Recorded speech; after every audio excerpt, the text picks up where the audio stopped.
Hey YouTube. Okay, so this channel I wanted to be not just about scraps, and don't worry, all you scrap players.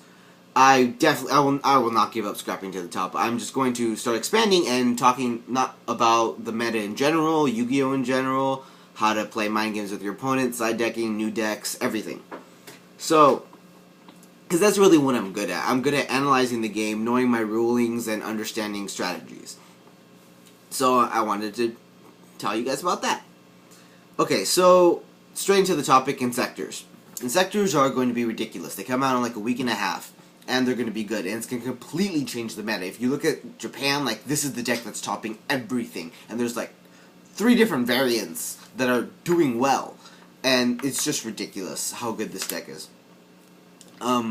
First of all, let me explain how Insectors work, and I'm not going to spend too much time on this, but it's essentially Insector Hornet, Insector Dragonfly, and Insector Centipede.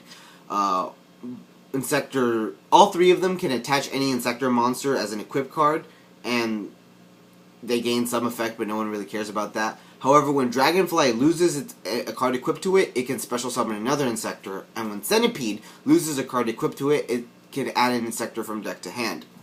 Now, the cards you want to equip are Hornet. So Hornet, when it can detach itself, and when it detaches itself, it can pop one of your opponent's cards.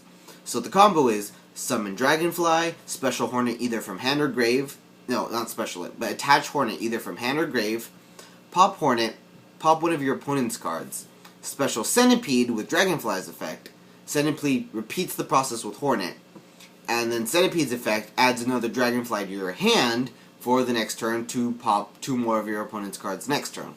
And then you have 2 level 3 monsters on the field that can easily make any rank 3. It's just amazing. Okay, so that's the basic idea. Let's move on to Agent Insectors. Agent Insectors essentially run the normal Agent build with the Earths, Venuses, Hyperions, and throw in a BLS and a Sword because Insectors are dark, so it's perfect. And the main new card here will be Insect Imitation, because Insect Imitation allows you to tribute a monster and special summon an insect monster who has 1 more level than the tributed monster, which is perfect because you play Venus, summon 3 Shine Balls, make a Gachi Gachi, tribute the 3rd Shine Ball, which is level 2, to summon any level 3 Insector, and then pop 2 of your opponent's cards, make a Zen Mains, and now you have a Venus, a Gachi Gachi, and a Zen Mains on the field, and your Venus has 2000 attack. Great opening play, or turn 2 play. It's so good. Not to mention the fact that now BLS is live, and so is Hyperion. Okay, so that's Agent Insectors. There's also Chaos Insectors, but that deck, I haven't seen it take off too much, but it essentially runs BLS, Chaos Sorks, and like some stun cards. Now, the real threat and the real thing that everyone's worried about is Insectors combined with Wind-ups, the other broken deck of the next set. And Wind-ups will essentially have the Zen Mighty loop. And so, okay, let me explain that really quickly for all of you who don't know. Zen Mighty, 3 cards: Wind-up Rat, Wind-up Hunter, and Wind-up Zen Mighty. Wind-up Rat switches from attack to defense to special summon a Wind-up from the grave. Wind-up Hunter can tribute any wind-up on the field except itself to not discard, send an opponent's card from hand to grave, so Dark Worlds don't get their effects.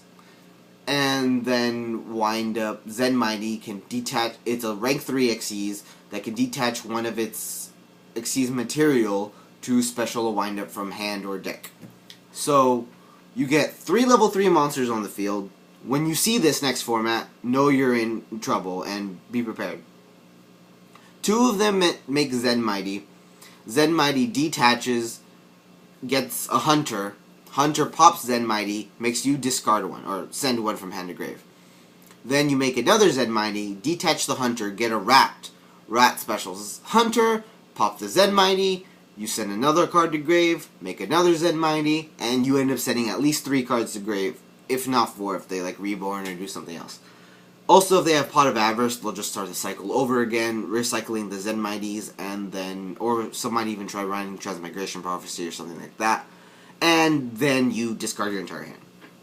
Now, the deck usually runs no traps, and like less than 10 spells, it's kind of ridiculous. They just want to clear your back row if they don't go first, and then that's pretty much it, because other than that, their combo will get rid of your whole hand, and they'll just make Zen mains to stall, or just start beating you down with a rank 3 beater, which is really easy to do this format. It's just ridiculous. Also, they run tour guides, so there you go. And they just run like 10 different ways to get level 3s on the field. Like, they run Gillosaurus, which can special itself, level 3 dinosaur, and your opponent can special a monster from grave, but if they're going first turn, you don't get to special anything. And instant fusion, of course, everyone runs that. So, yep, that's the main gist of the Insector decks. Now, how to side for them? Effect Veilers. They're going to go up in price, so if you want to buy them now, buy them before Order of Chaos, and then sell them as soon as Insectors top an event, or when you see that the hype is really high. I feel like a $15 Effect Veiler might go up to $20, $25. So, if you want to make a little bit of a profit, go for it. If not, you have Effect Veilers. They're a good card to have. Maxi. Maxi might even go up higher, because Maxi is a good counter to Insectors, and more so to the Wind-up variant, because when they're trying to do their hand discard loop, you'll keep drawing cards. The only problem is they might try to deck you out, so watch out for that. And Fiendish Chain. That's really only for scrap decks, because most other decks can't use it successfully. I mean, I think Jeff Jones even said in his Karakuri deck he wouldn't use more than one, because half the time he can't even make a monster to run over whatever he just Fiendish Chained. Luckily, the Insectors are weak. They're only like 1,000, and Zen Mighty's only 1,500, so you can either ball them a slate or run it over with anything that has 1,600 or more. Okay, so that's the main idea on how to side.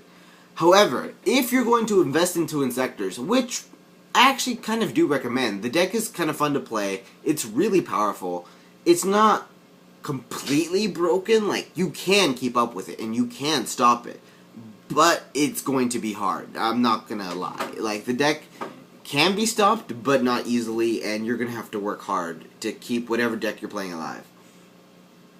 However, if you do invest, sell quickly. Whatever you invest into Order of Chaos, the hollows, the counters for the deck, sell as soon as Insectors top. And then, because Konami is going to ban them. Now, Konami probably won't, like, forbid any of the Insector cards, but they are going to hit the deck. Because the ban list comes in March. And this deck wasn't even supposed to come out in February, but this deck was supposed to come out around the same time as the ban list. And because this Insector deck is so ridiculously broken in Japan, Konami needs to ban it because Japan controls the ban list. I think Underworld 667 talked about this idea, and I mean, everyone's been talking about this idea. I'm just saying it in case some of you haven't heard. Essentially, Japan controls the ban list, so they want Insectors hurt at least, and Konami needs to make money off of it, and if the ban list and Insectors come out at the same time, then no one's going to buy it if the deck is hit immediately. However, they saw with 6AMs that if they even make the deck broken, even for a month, as long as they have like a YCS or something during it, then everyone will pay for the deck and buy the deck and buy Order of Chaos, just like they did Storm of Ragnarok, at least for a little bit. And then the deck may still be playable, just not as good. So, they're going to allow Insectors to live. That's why they brought the release date up a month. So there's that extra month of time that Insectors will be tier 0.5 and Insector Wind-up. And yeah, so that's essentially the story with Insectors. They're only going to be great for about a month. Konami's going to hit them in some way, and that's why they moved up the release date.